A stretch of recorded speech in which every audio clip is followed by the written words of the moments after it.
بسم اللہ الرحمن الرحیم۔ کیا سید بی بی فاطمہ حیض سے پاک تھی؟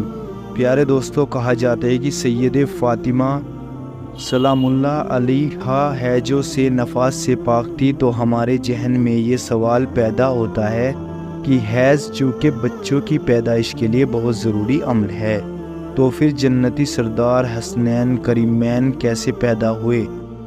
آقائے دو جہاں کے لخت جگر حضرت مولا علی کی جوزہ اور حسنین کریمین کی والدہ محترمہ کی فضیلتیں قرآن پاک میں بے شمار جگہ پر بیان کی گئی ہیں، اور ان کی شان میں بہت سی مستند اور صحیح حدیث موجود ہے جن سے کوئی بھی جسور انسان انکار نہیں کر سکتا۔ اگر ہم ان کی سب فضیلتیں بیان کرنا شروع کر دیں تو اس میں کوئی شک نہیں کہ مہینوں لگ جائیں گے، لیکن ہم نہ تو سید فاطمہ کی مکمل فضیلت بیان کر سکتے ہیں اور نہ ہی ان کا شمار کر سکیں گے۔ پیارے دوستو، آج ہم امام الانبیاء حضرت محمد صلی اللہ علیہ وسلم کی پیاری اور لاڈلی بیٹی کی ایک ایسی فضیلت کی بات کریں گے کہ جو فضیلت صرف انہی سے منسوب ہے۔ یہ ایک ایسی فضیلت ہے کہ پوری کائنات میں صرف یہ فضیلت ایک ہی عورت کو حاصل ہوئی ہے۔ ویسے تو سارے اہل بیت کی پاکی اور طہارت کے متعلق بے شمار حدیث مبارک ہیں، لیکن جگر غوث رسول حضرت فاطمہ صلی اللہ علیہ ایسی پاک ذات عورت تھی کہ اللہ تعالیٰ نے ان سے حیض و نفاس کو بھی دور رکھا تھا۔ سبحان اللہ۔ مسلم شریف کی حدیث ہے جس کو امام احمد بن حنبل اور امام نسائی نے بھی نقل کیا ہے۔ روایت کچھ اس طرح ہے کہ حضرت صفیہ بنت شیبہ روایت کرتے ہیں کہ حضرت پاک نبی صلی اللہ علیہ وسلم صبح کے وقت باہر تشریف لائے۔ آپ صلی اللہ علیہ وسلم ایک چادر اوڑھ رکھی تھی جس پر سیاہ اون کے کاغذوں سے نقش بنے تھے۔ حضرت حسن بن علی آئے تو آپ نے انہیں اس چادر میں داخل کر لیا۔ پھر حضرت حسین آئے اور ان کے ہمراہ چادر میں داخل ہو گئے۔ پھر سید فاطمہ سلام اللہ علیہ السلام آئی تو آپ نے صلی اللہ علیہ وسلم نے اس چادر میں داخل کر لیا۔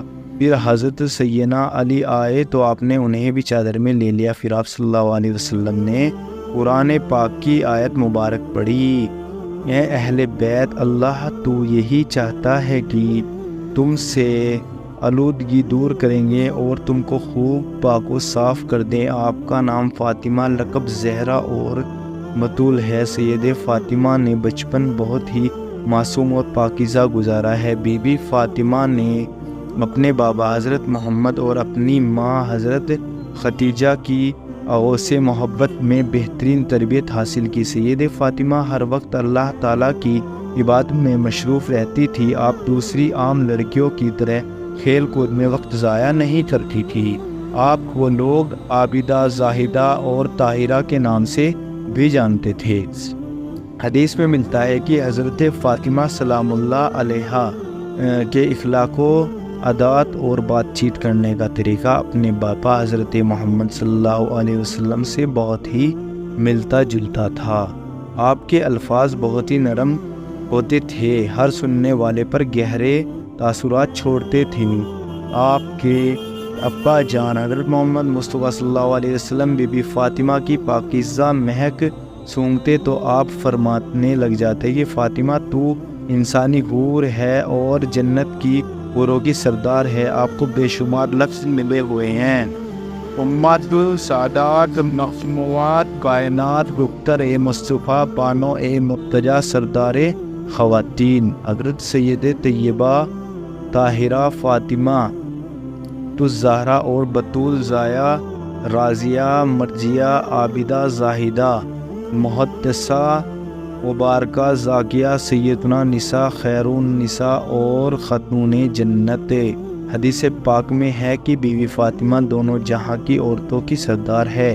آپ صلی اللہ علیہ وسلم نے فرمایا کہ جس نے میری لاڈلی بیٹی فاطمہ کو ناراض کیا اس نے مجھے ناراض کیا، جس نے مجھے ناراض کیا اس نے اپنے رب کو ناراض کیا، جس نے فاطمہ کو راضی رکھا اس نے اپنے نبی پاک صلی اللہ علیہ وسلم اور خدا کو راضی رکھا۔ امام نسائی حدیث روایت کرتے ہیں کہ حضور نے فرمایا کہ میری بیٹی فاطمہ انسانی حور ہے جسے نہ کوئی گندگی اور سرتب آتی ہے اور نہ ہی کوئی میل کچیل۔ حضرت علامہ جلال الدین سیوطی رحمۃ اللہ علیہ خصائص الکبریٰ میں لکھتے ہیں کہ جب بھی حضرت فاطمہ سلام اللہ علیہا کے ہاں بچہ پیدا ہوا تو ایک گھڑی کے بعد ہی نفاس سے پاک ہو جاتی، جہاں تک کہ ان کی نماز بھی قضا نہ ہوتی، اس لیے ان کا نام بھی زہرا رکھا گیا۔ حضرت سید سلام اللہ علاء الدین علی متقی ہندی خاتون جنت کی شان عظمت میں حدیث پاک نقل کرتے ہیں کہ حضور نبی کریم نے ارشاد فرمایا، میری بیٹی فاطمہ انسانی شکل میں حوروں کی طرح ہے جو نفاس سے پاک ہے۔ اور حدیث میں ہے، حضرت علی رضی اللہ عنہ سے روایت ہے کہ میں نے اللہ کے رسول سے عرض کیا کہ رسول اللہ آپ نے بطول نام سے کیوں رکھا؟ تو آپ نے ایک حضرت مریم بطول تھی اور دوسری فاطمہ بطول ہے۔ بطول تو ہے جس نے سرخی نہ دیکھی۔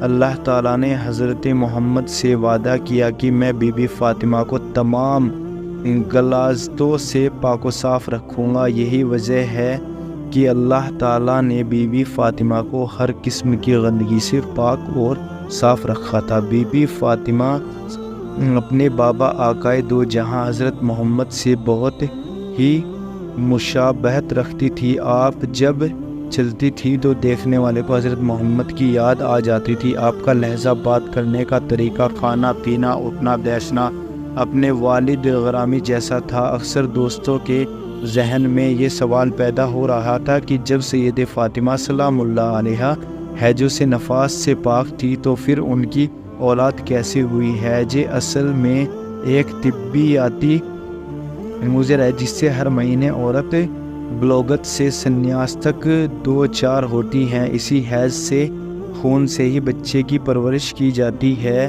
یہ اللہ تعالیٰ کا نظام ہے، لیکن یہاں بات اس خاندان کی ہو رہی ہے کہ جن کے لیے اللہ پاک نے یہ کائنات بنائی۔ اس لیے جب بات تخلیق کائنات حضور اکرم صلی اللہ علیہ وسلم کی بیٹی کی ہو تو اللہ پاک نے اس کائنات کے نظام کو ہی بدل کے رکھ دیا۔ جیسے اللہ نے بغیر ماں باپ کے حضرت آدم علیہ السلام اور اماں حوا کو پیدا کیا، جیسے عیسیٰ علیہ السلام کو اللہ نے بغیر باپ کے پیدا کیا، جیسے سیدنا اسماعیل کی جگہ پر بغیر ماں باپ کے دمبا پیدا ہوا، جیسے اللہ پاک نے دو پہاڑوں کے درمیان ایک اونٹنی کو حضرت صالح کے لیے پیدا کیا، اسی طرح اللہ پاک نے اپنے آخری اور لاڈلے نبی کو یہ فضیلت دی کہ ان کی بیٹی کو ہر طرح کی گندگی سے پاک رکھے اور بغیر حیض و نفاس کے حسین کریمین کو پیدا فرمایا۔ آئیے دوستو دعا کرتے ہیں کہ ہم آج سے اپنی زندگی کو